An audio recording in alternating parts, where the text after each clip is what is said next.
I hired Gene and Reese on the show to help me in that first season because they had done Simpsons and everything, and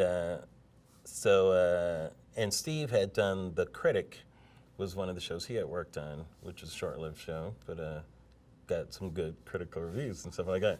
So this was animation is very difficult to write because you have to write everything. You have to be very descriptive because someone is going to animate these things, so you have to be, this is where the intersection of auditory and visual come together, you know, where you have to have a clear vision of what this is going to look like and the action and all that kind of stuff. And it's comic at the same time, you know, and it's a hyper-visualized world and everything.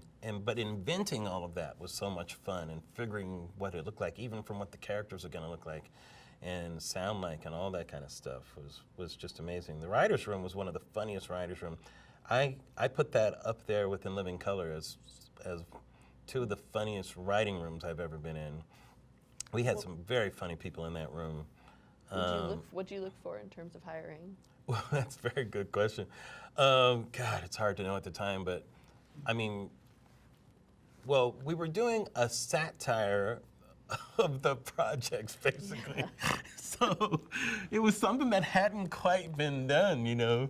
So definitely people that knew the animation form and knew how to write that style, but also people who were a little quirky and who we felt like they could have this point of view and everything. But we were very open as to who could do that, you know. I mean, who could write the crack addict? Exactly. Like, who could write that, and then the well, kids? Well, you gotta go, crack don't smoke itself. You know?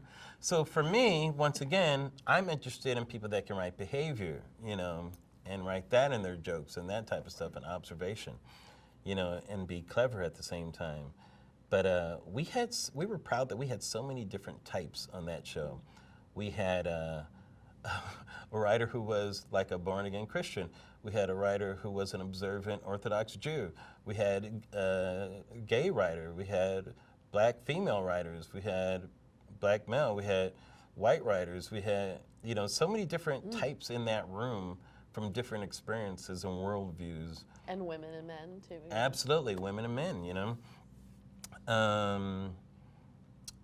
Experienced and kind of young writers, Was too. that accidental? Or No, it's always on purpose for me. Huh. Yeah, I like diverse writing rooms because I want to hear different voices and different opinions. I think it's really important. I mean, there's so much talk about that now. I know. And people are saying this is where it needs to start, right? Yeah, I was doing it 20 years ago. And I remember at the, you know, when we'd have shows, I said, Larry, how many black writers do you have? I said, let me stop you right there. You should be asking friends this question. You know, and Fraser, let me give you the answer, 0. Me being in there alone, we have more than all those shows, you know. It's like, yes, my writer's room is diverse. Of course mine is. Why are you asking me, you know? It was so funny. But yeah, that was a very hard show to write too. It was very difficult, but we got some really, really good stuff out of that.